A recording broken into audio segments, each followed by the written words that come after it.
Hansi, Johan, please subscribe. please subscribe. Please subscribe. Hello and welcome. Thank you for all the subscribers so far. Yeah. There was a comment from one of the viewers that said that we agree with each other too much in the video. We'll And- completely disagree. So whatever I say, disagree with me, okay? Yeah, and that'd be boring. Nice. Thanks, Kevin. Kevin, who I stayed with in a house in England for quite some time.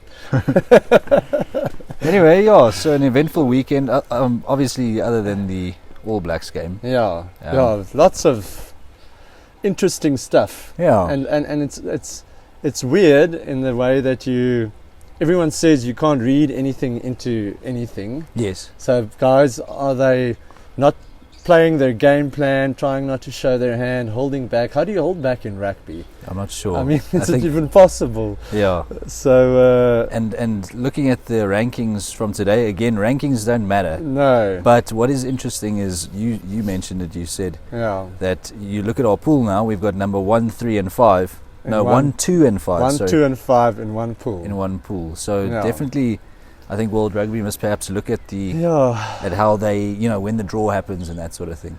Yes, yeah, maybe do it a little bit closer to the time. Yeah. I'm not sure how other big tournaments do these things, looking at football and cricket and obviously those things, but yeah, it's definitely something that maybe should be looked at, Yes. especially because it's changed so much. I mean, Wales went from 4th to 10th, and that's unheard of. Mm.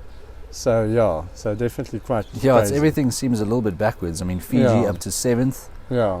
Fiji. I mean, that's Fiji, amazing yeah. result for them. But we'll get to them, I think. Yeah, and we don't really know. Well, we'll probably see in the World Cup how this law change that you can now represent two countries. And South Africa benefited from it. Yeah, we got Sean Klein. Because if you look at the Lions tour, we had a bit of an issue with depth at lock, and Jean Klein sort of came in and it's been amazing for the Yeah. Springboks. Yeah, so I think specifically Tonga, it would be interesting to see. Yes, Falau is out though, and Moala. So that's two big blows in the back line. Moala on that controversial Yeah, 10-week ban. tackle. Yeah. Yeah, and Falau is injured. I'm not Mm. sure what kind of injury, but he's injured. But still, I mean, they'll still be stronger than they would have been. All the island nations, Pacific island nations, will be stronger than they would have been if it wasn't for this law change. Yeah, Samoa specifically now. Yes, So yeah. Samoa Island. And you could say that they've always been the strongest of Fiji, Tonga, Yeah, Samoa, and now they get most consistent. Let's Most put it that. I mean, they consistent, made the yeah. quarters in '95. We do know Yeah. that, and '91, I think. Anyway, they are playoff. Yeah. They're a playoff team. yes, So yeah. with Tonga probably being the least consistent. So Yeah, Sapuaga sure. playing Yeah. a role there against Ireland. Yeah, former All Black. I don't think you can, like we've been saying, can read that much into it. I think the biggest takeaway from the Ireland-Samoa game is Cian Healy injured. Injured, yeah, on crutches, so it looks quite serious. Calf.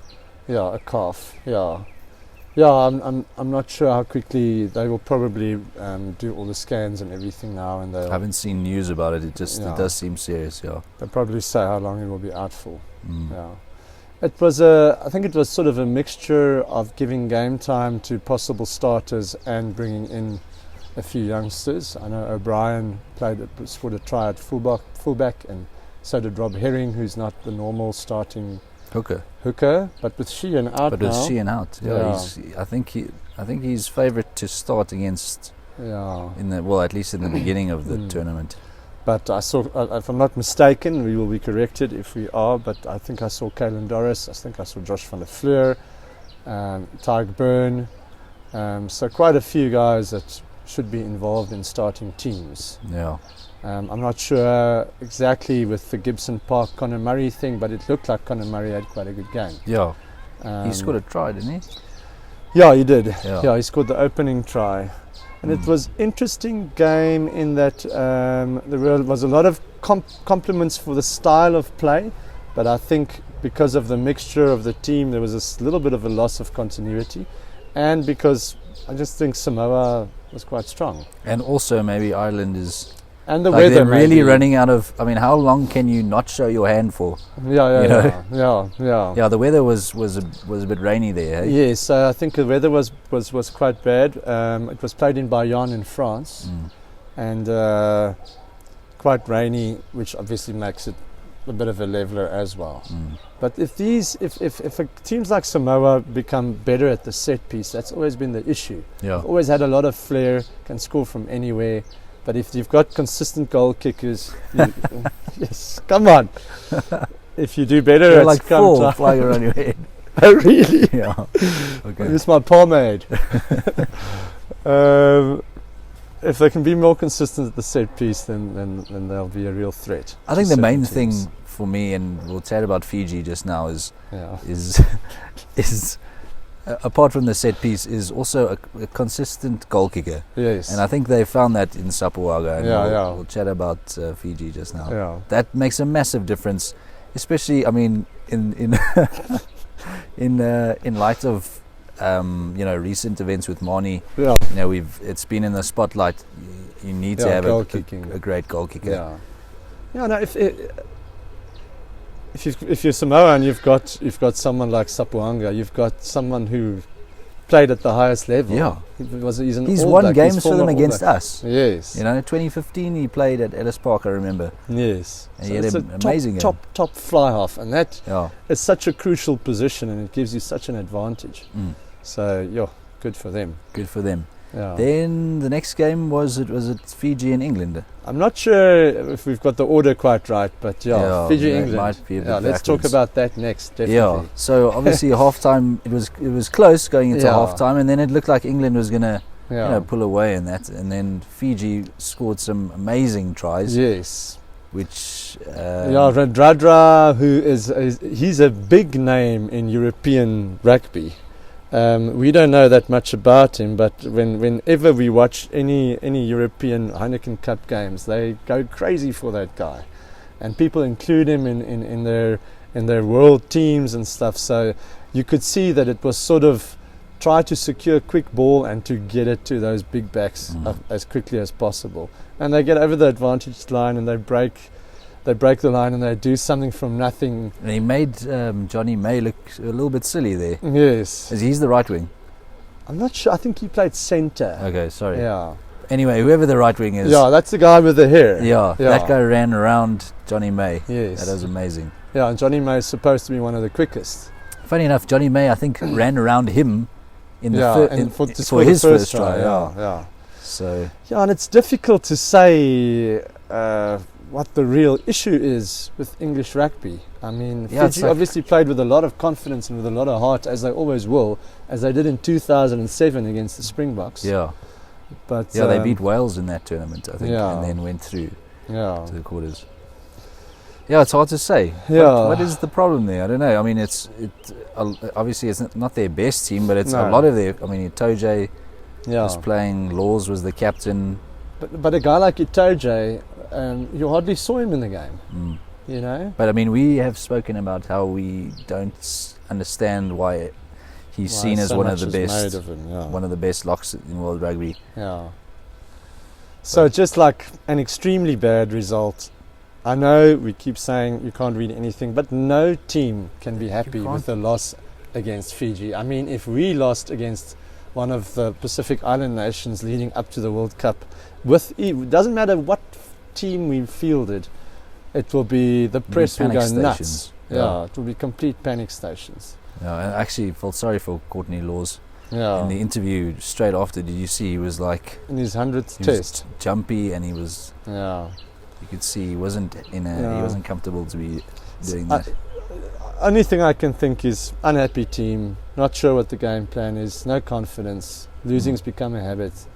There was a comment from someone on the previous video, where they said that it was an Irish fan. They said that they think that Scotland and the Springboks on form are ahead of Ireland, and I almost got the feeling that he was maybe referring to not only Saturday's game, but also perhaps the fact that England lost to Fiji. Do you know what I mean? So, because my immediate response wanted to be that look, you guys smashed England. Yeah. So I think maybe it does question. I mean, Ireland is Ireland. They're going to be amazing, but I think Ireland are holding back a few things. And the guys who comment, and feel free to, obviously, they watch more of the stuff and follow more of the stuff than we do, and they seem to think that they don't really play the game plan. They just put the ball through their hands.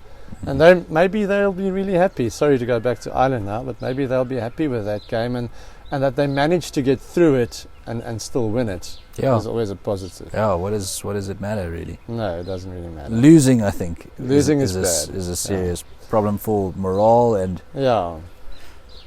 I don't know what else. You have to see positives from a game. I mean, like the All Blacks.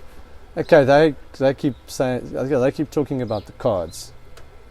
So I and also the length of time, and I saw on the breakdown. Yeah, complaining about the length of the game. Apparently, it took 107 minutes, only 33 minutes of actual game time. So many stoppages and stuff. Yeah.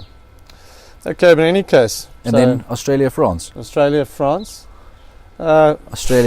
so many nowhere. times we've said spirited start by Australia. Yeah. And then it just seems like they can't keep up.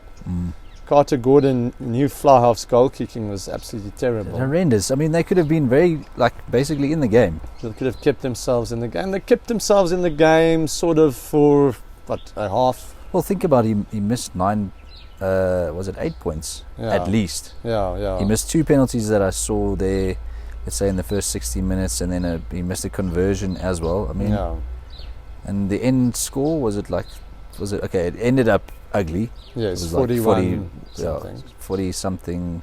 15, 41, 15 or 17. Yeah. Something like that. We should know these things, but there's so much rugby. We can't keep up. Maybe we should get iPads. And we have to reiterate that we are rugby fans. Yes. We watch the games and then we talk about them. Yeah.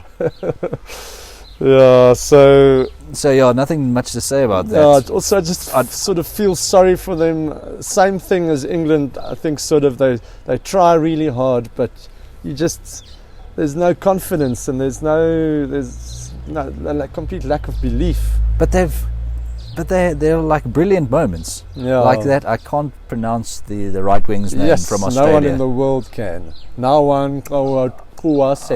Yes. It ends with Wase. Yeah. And it starts with the Nawa. Yes, that guy is amazing. Yeah, that guy's good. got jet shoes. Yeah, and he always gives 100%, you know, and you've got Karevi and you've got Skelton, you've got good players in there, but I mean, I thought of a few names as well today, like a Matt Phillip, who played really well at one stage. Is he even there? Is he injured? I don't think so. I don't know. It's weird. The guys Eddie Jones picked, you know, and you can just think of a Hooper just bringing everyone together. And a Cooper. What? And Cooper's experience. I mean, Cooper can kick at post. Just take him along. Len Ikitau. He was like, when they beat us, he was like the best player on the field. 2 years ago, 2021. Yeah. I don't know, but there's obviously an issue. Yeah, a definite issue. Even at Bernard Foley, where is he? Is he injured? What's going on? So they referred to it in the commentary. Apparently Australia A played a game against, and he was involved in that. Yeah, he was playing in that game in Paris. He was in the team that basically beat the All Blacks. Yeah, that should have beaten the All Blacks if it wasn't for last year time wasting. Yeah.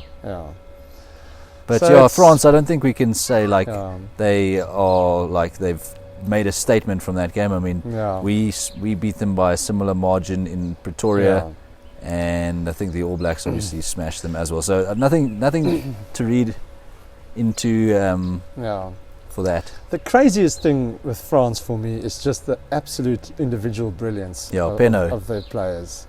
Damien Penaud, even the other wing. Vivier. Yeah. How do you say Villiers. Yeah. It's like his height is a problem. Yeah. They can't get hold of him. Getting tackled high. It's amazing. He ducks under tackles as well. Yes. Yeah, and Galtier is the first coach in a very long time that can get. Well, we'll have to see if it's the best out of that individual brilliance. They've always had amazing players, like a Gael Fiku in the centres, and huge, massive forwards, and crazy depth. And they can field two equally strong teams, basically. Yeah. Their fly half is Jalibert. Yeah. He looked good. He looks like a decent replacement for Intermark. So. And they have others as well waiting in the wings. Yeah. And obviously DuPont runs the show. So it's the home crowd will play a part when the World Cup comes around. So we'll have to wait and see. Yeah. Yeah. Anyway, and I think that's it. Yeah. Until next time. Cheers.